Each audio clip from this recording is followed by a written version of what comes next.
In 2011, I felt a bit stuck as a pastor in a church.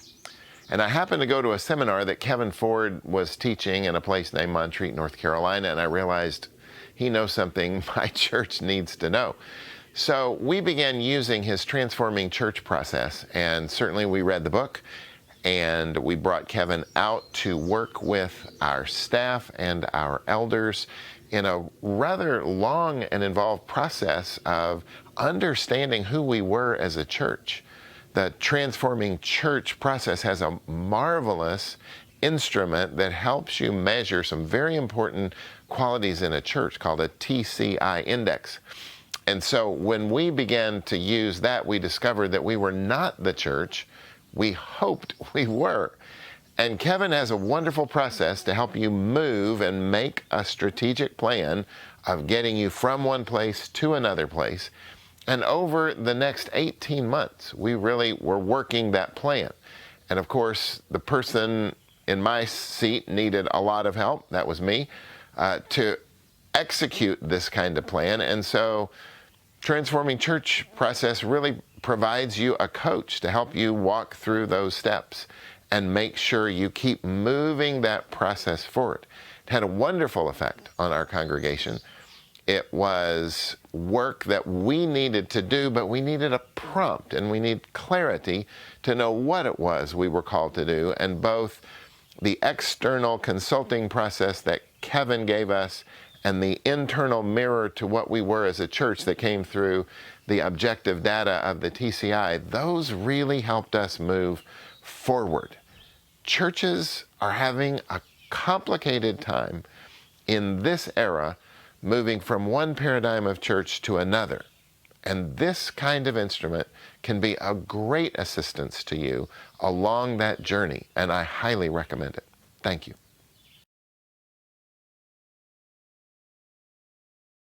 You know, a lot of us live in places that are not native to us. I'm living in New England now. That's not where I was raised. I was raised in Oklahoma City where there were hot summers, but the wind always was blowing.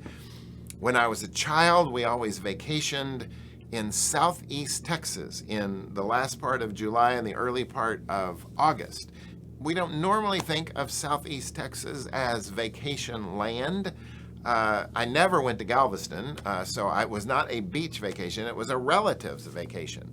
And that meant Beaumont, Port Neches, Kuntz, Houston, Austin. And that's where I spent summer. And what amazed me is how different it was there than where I grew up in Oklahoma. The wind did not blow in southeast Texas. The heat just sort of sat around and cooked you. And mosquitoes, my goodness, where had they come from? How do you adapt to a different culture? When one goes into missions, they expect that. They know they're going to be in a different culture. When one finds themselves in exile within their own country and things begin to change, suddenly we find ourselves living with a different set of values than the prevailing culture all around us.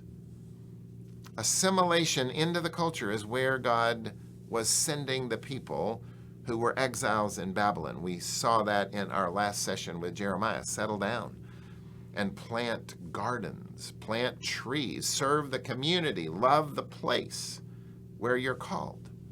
Differentiation means that we must grow in Christian distinctives to thrive in our lives and in our culture and to bear the best witness to them. And we must learn to bear witness to them, to be, as Isaiah 49:6 calls us, a light to the nations. So let's look at Daniel, one of the exiles. He was taken from probably Jerusalem to this place in Babylon. He was well thought of. He was looked at as somebody who had promising ability to be educated. So he went to school in Babylon, it looks like. And he did well. And he was then asked to be part of a special group of young leaders who gathered at the palace and would be trained, it appears, for leadership in government service. Now, again, he's Jewish. He's not native to Babylonia, but he is living there. He is working in that culture, but he is decidedly Jewish. He gets picked for a premier training program in service to the king. His rise is because his learning and his wisdom has been so well. He's on a fast track to success. And you know, if you're on a fast track to success, maybe you ought to just fully cooperate with the culture around you, but not if you're called to bear witness to that culture. Then you're going to have to grow in distinctives. You can't just hide. There's a haunting phrase in John 19 about Joseph of Arimathea, who was a disciple, but in secret. Appears he was attracted to Jesus. Remember, Jesus is buried in his tomb, but a disciple in secret. One writer has commented that eventually the secrecy will quench the discipleship, or the discipleship will quench the secret. What's going to happen to Daniel? He's Jewish.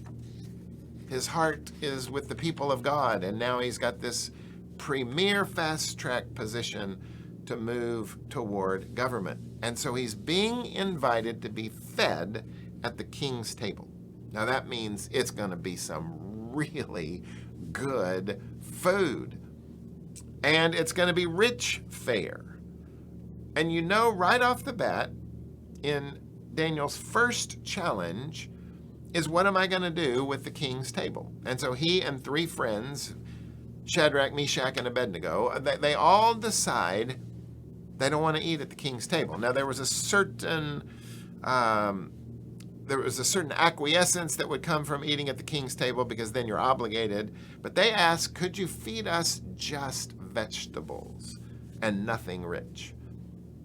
The steward is a little afraid of this, because if he does that and they turn out to look pale and they turn out to look thin, then he's going to get in trouble. And he said, just try it for a few days and see how it works out. And sure enough, in their rather lean diet, they look better than the rest. And it doesn't cause any problem.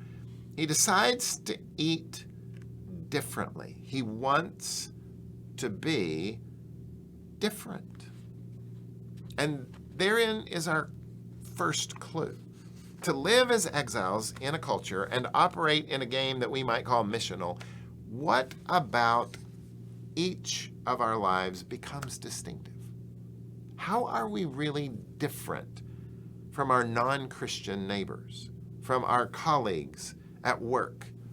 How, because we bear the name of Christ, are we different? We didn't ask that question in Christendom because we had an assumption that everyone in the culture was more or less Christian. Certainly all those who really wanted to be. We asked that a little bit in the attractional church, but what we did is we said, you're going to like our church, so come to this church. We assumed that ministry really happened there. We're in a different moment now as exiles, and it's being compounded by the kind of situation in which we find ourselves. How are we different? Maybe it's not diet. Maybe it's the way we relate to anxiety. Maybe it's the way we exude joy. Maybe it's the way we've decided to live a simple life. Maybe it's the way that we have grown to be independent of needing something like alcohol to make us feel better. Maybe it's because we've learned what it really means to be generous people and interested in others. You see, one of the things that has characterized Christians at their best moments, when we have done our best evangelistic work, has been that we've been different. That's one of the things you discover about the early church. There are two books I would commend to you for summer reading. One is called The Patient Ferment of the Early Church by Alan Kreider, and it details how did the church grow in a Greco-Roman culture where it had no sympathy and from whom they received lots of martyrdom. how did they grow? And the reality is they grew because they were different and had a better set of values. Jerry Sitzer tells a very similar story in his book, Resilient Faith, though he does it through a little different lens. Both of those books are fascinating stories of the early church, which was another period of living in exile. We were not in charge. We didn't have a land. We didn't have a monarchy. We really didn't have a public place of worship for the first 300 years of the church. We had to do it another kind of subversive way. And what characterized us was not that we were weird and that we were meeting at night or early in the morning. What characterized us is that we had a different kind of relationship with people.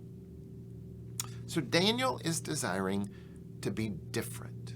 His second challenge occurs when Nebuchadnezzar has a dream, and none of his magicians and wizards can seem to interpret the dream. And somebody has an idea that Daniel might be able to do it. So Daniel is brought in and he says, "Can you do this?" And he says, "I cannot do this, but God can do this." He bears witness in front of the king.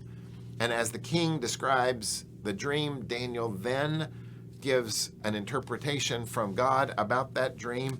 And suddenly he is even more quickly fast-tracked into a major position.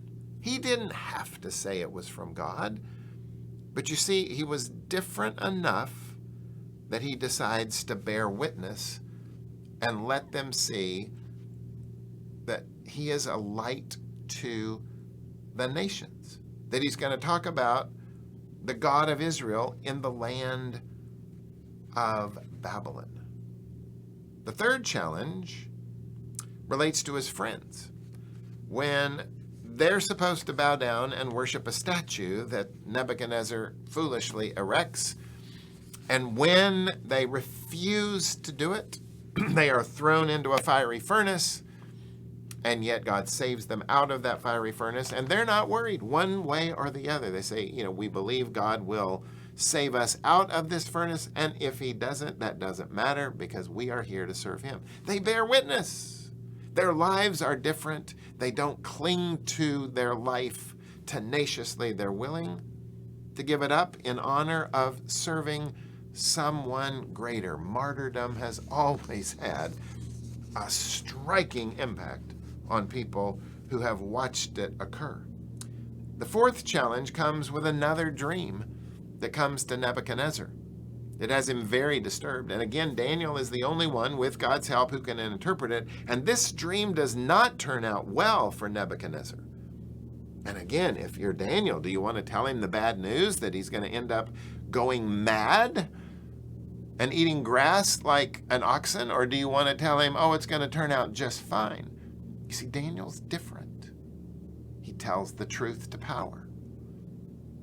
It takes a lot of courage to tell the truth to power.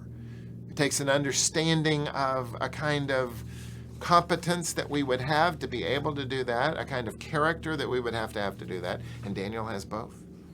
And he says it's not going to turn out well for you, Nebuchadnezzar, and instead of being hurt by that, he's actually rewarded for that. And sure enough, it all happens very quickly to Nebuchadnezzar. Daniel has a fifth challenge.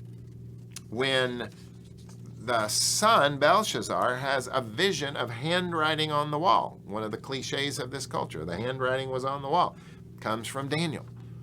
And Daniel has to interpret that. And again, he interprets that recognizing that the outcome is not going to be good for Belshazzar. And sure enough, it turns out very poorly. But Daniel speaks truth to power. And then finally, there's a third monarch in Babylon, Darius, who is actually a Persian. And again, he sets up some kind of qualification that has to be worshipped, and Daniel refuses. He is different. And he's thrown into a lion's den, and God saves him from the lion's den. So in event after event, Daniel is different. How are you different? How are we different? How is the differentiation for those of you who are leaders? What does it mean to be effective as a Christian in this world? What does it mean to be holy? What does it mean to trust God? Yes, we're to integrate into a culture, we're to assimilate into it, we're to participate in it, we're to engage in it, but we're supposed to be different. Now, are we supposed to look like a Hasidic Jew in Brooklyn with the little side locks that come with it? Is that what makes us different? Fundamentalism tried to be very different. They were against culture. Some of you grew up in that world where you couldn't go to a movie, you couldn't wear makeup, you couldn't play baseball on Sunday, you could never dance. Presbyterians have not normally been in that camp, but we've often cooperated quite well with culture. You know, there was very little talk in 1986, where I was living in Texas at the time, about the elimination of the blue laws. We didn't really fight it. And now look at the competition the church has on Sunday morning. We've embraced consumerism. Remember, have it your way. We've had a continually growing affluence. And we might think, well, that's just a blessing of the Lord, but affluence often turns our mind, turns our heart from dependence on the living God. Sometimes we've given in to the ideas of secularity. We've begun to think of this world as not really being God's somehow. We've often been very embarrassed by the scandals of the church, and we've wanted to say, yeah, we're the church, but we're not like them, but we don't know how to describe what we are like. When people lived together in Israel, they kind of lost their distinctiveness. It was assumed there's lots of laziness going on. As one writer said of early Christendom, when everyone's a Christian, maybe no one's a Christian. Babylon seems to actually be the place where the Jewish faith gets refined, where the focus on the law becomes much more real, where learning God's word becomes much more profound, where the synagogue comes into play and begins to shape the identity. The early church was having to live their realities in the midst of the Greco-Roman world. It wasn't safe. They assimilated into every kind of service in the Greco-Roman world, but they never assimilated to their values. And they trained deeply in regular worship, deep discipleship. When a person became a Christian, they had a sponsor, and they were shaped on a daily basis to learn to live into the new habits of what it meant to be a Christian. Some of those early habits described in the books I showed you were a great value for children, which was not held in that world, a great value for women, which was not held in that world, a great value for simplicity, which was not held in that world, a preferential approach to the poor to try to help them in every way, to take care of widows, to take care of orphans, to take care of abandoned children. It was an amazing world. Even in the plagues that struck 3 different times in the early centuries in Rome, Christians took care of people who were sick. They were so different. How do we live as different people? They're competing values. Do I want to be holy and weird? Do I want to be holy and different? Should my diet be? How should my prayer life be? How should I embrace martyrdom? How should I care for the poor? What about children? What about the elevation of women? How do I treat those of other races because I'm a Christian?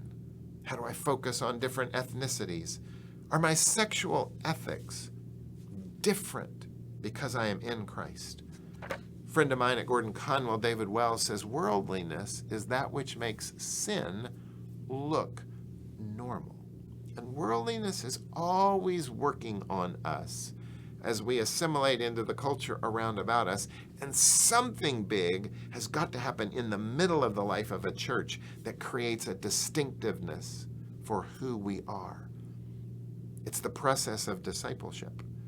Daniel was discipled to be the person that he was. We don't know how. We have hints. How is discipleship going to go forward to create a distinctive person who has the habits of a Christian? I want you to ponder Daniel. Step into his shoes. and discuss together what implications are coming into your life from the life of Daniel. Thank you until we meet again.